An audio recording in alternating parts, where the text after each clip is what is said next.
زندگی کی مصیبتیں کم کرنے کا بہترین طریقہ یہ ہے کہ اپنے آپ کو مصروف کر لیا جائے۔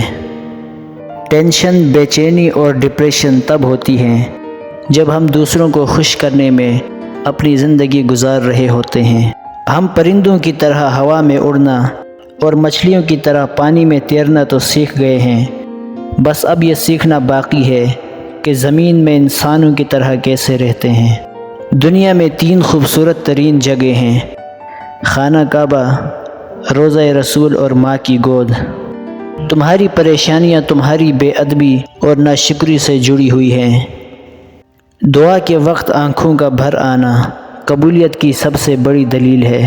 اللہ کو زبان اور دل کا سخت ہونا سخت ناپسند ہے، اس لیے اللہ نے ان دونوں کو بغیر ہڈی کے بنایا ہے۔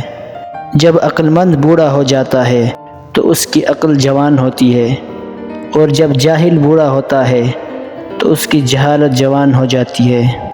جب اللہ پاک راضی ہونے لگتا ہے تو بندے کو اپنے عیبوں کا پتہ چلنا شروع ہو جاتا ہے، اور یہی اس کی رحمت کی پہلی نشانی ہے۔ 4 خوبیاں انسان کو باکمال بنا دیتی ہیں: ٹھنڈا دماغ، میٹھی زبان، نرم دل اور چہرے پہ مسکراہٹ۔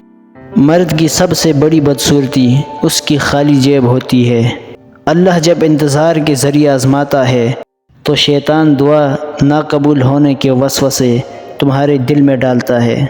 جو لوگ غصے کو پی جاتے ہیں اور دوسروں کے قصور معاف کر دیتے ہیں، ایسے لوگوں کو اللہ بہت پسند کرتا ہے۔ الحمدللہ کہنے کی عادت ڈالیں، اللہ شکر گزاروں کو بہت پسند کرتا ہے۔ سہنے والوں کو اگر صبر آ جائے تو کہنے والوں کی اوقات 2 کوڑی کی رہ جاتی ہے۔